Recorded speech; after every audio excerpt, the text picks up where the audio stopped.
Story is such an integral part of Aboriginal and Torres Strait Islander culture. It's why we have the longest surviving culture in the world. It's our stories that have survived. This project is a collaboration between Hunterwater, the University of Newcastle, Newcastle High School and our local Aboriginal community. And it's an illustrated storybook that empowers the next generation to value water as our most precious resource. Water is obviously one of our main resources, and we sometimes take it for granted because we think it's going to be around forever, but we just waste it a lot. The students from Newcastle High School wrote the story, so what we have is a story that's for children, by children, and they're speaking to each other about the future of their water supply. The children, once the story was written, went off and worked with Studio Z, which is a work integrated learning project that runs out of Creative Industries. The main character is Eagle. He was trying to find out where the water was going, and the kids followed the eagle back to their home to see how it was affecting their environment. And the eagle kind of convinced them to go back to their city and to preserve water for their community, basically. It's been really well received by the education community. Story's very unique because it's bringing together kids to make those critical decisions about looking after Mother Earth. There's not many resources really that have a lot of Indigenous words. Yeah, even with me, I don't really know any words, so I'll be using this book to learn some. Yeah. So awesome. Having people from community involved in the project from the very beginning, that's something that is very important for its success. Yeah, collaboration is a very important part of traditional Aboriginal culture, and this project emulates that cultural perspective, and that collaboration has led to a very, very positive outcome. A little boy can be like, oh, I want to be like Timmy, and if he wants to be like Timmy, Timmy's saving water, he's like, oh yeah, I want to save water too. Because if they're children, they can do it, why can't we? That's the message we're trying to get across with the book.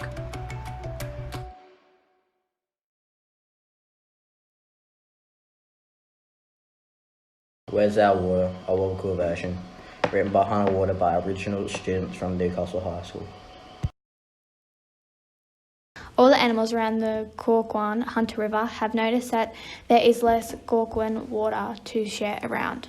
Wirrikata the kookaburra is very barabilico, curious and wants to know why there is no Carwin coming down the river to Newcastle. So we journeyed up to the Primera River to find young turtle and asked her why there's no Gokwin flowing. Where's our Kokowin? Wirrikata asks Youngun. Youngun replies that all the industries and people are using way too much Kokowin, and they don't care about it. She knows that the only way to have enough Kokowin is for everyone to care for it. If humans don't begin to care, we would all die. She cries. As Wirrikata and Yunanang are talking, a great Birban sea eagle lands in front of them. How can I help? He asks. Yunanang gives Birban a quest to find out where the Kokonan is going. Birban is the best for this task because he soars so high and has a great view across the Kurrawang and the Pirappa. As Birban soars above the suburbs of Newcastle, he spies Ella and Timmy having great fun wasting Kukuin. They have been chasing their dog around the backyard with the hose and have walked off, leaving the Kukuin running. This makes Birban very upset. He flies back to Wirrikata and Young. If the young ones Nokabiliko waste the Gokwin, what will happen when they grow up? On a log nearby, Wanaga Goanna has been listening with interest to Wirrikata, Yanang and Birban. Begins to Gotaliko work out a plan in his mind to say the Gokwin. Wanaguru says to them, we cannot be cross with the children because they don't know what they are doing. They do not realise how precious Gorkon is. We need to teach them to love Gorkwin because if we don't, we will all suffer. We need them talking Bar Williko to learn the story about Gorkwin and give them ways to save it. That way they can tell their friends and our future will look brighter. We need to get all the animals Malang together and tell them the plan. That's a great idea. Agree. The cast of Tintin crabs shuttling nearby. Let's go and tell all the animals that we need them to come to a meeting and talk about Torquin and educate humans to look after it better. When all the animals have gathered, Anang asked them how they can talk in Bilico, teach Ella and Timmy how precious Gorkwin is, and that they can Nortin Bar Bilico. I know, says Yotta. I can tell them the story of Tiddalik the giant frog. He was so greedy that he kept all the cockawin for himself.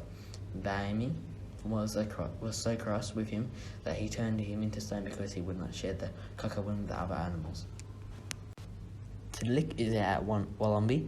We can show them a picture of Tiddalik and tell them that the earth will dry up and that turn the rock if we don't start to look after a cockawin. Yotta has many stories belonging to the area and she loved to share her stories with the other animals. It was exciting to think that they could share these stories with Ella and Timmy. But will they listen? Asked Birabone, because they need to listen if the plan of saving Cockawin is to work. Of course they will listen, says Galina Eel. Can always be depended on to be the most optimistic creature of all of them. No, I truly believe that the children will Namilico come to their senses and realise that they are using far too much Gorkwin. If we let them know it is getting harder to find Gorkwin to drink, I know they will change their behaviour. I just know it. Meanwhile, Ella and Timmy decide to go for a walk down the river. They see all the animals having a meeting.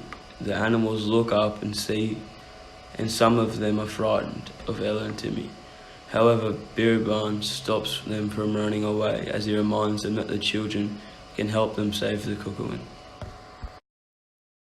Nang nudges Yotta to Williko. Tell her story about Tiddalik. The children are Biliblico about what happened when you used too much Gorkwin. Gorkwin Talican belongs to all, says Yorka at the end of her story, and if we don't love it and use it wisely, the earth will become parched and dry, just like the story of Tiddalik. Ella and Timmy feel very Kanamiko, sad and sorry that they had been wasting Gorkwin. Listening to Yorta's story about Tiddalik and Narkilico, seeing the effect on the earth of communities that do not love and share Gorkwin, has made them want to Tunga Miliko Warai, find out about what they can do to change things for the future. How can we help? They both ask. Warakata pipes up. You must take quicker showers because that Cockawin Talakan. Youngun tells him if you want to help us, you must inculcate Tiltain, spread our message to all your family and friends.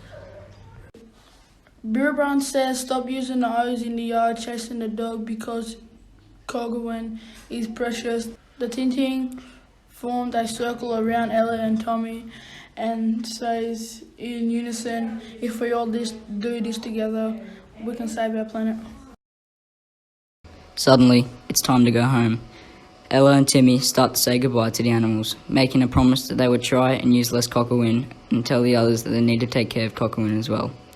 As they are leaving, Yanung calls out to them, if we all change a little bit of our behaviour, we can save a lot of Cockawin. All of us need to take responsibility to take care of Cockawin all the time.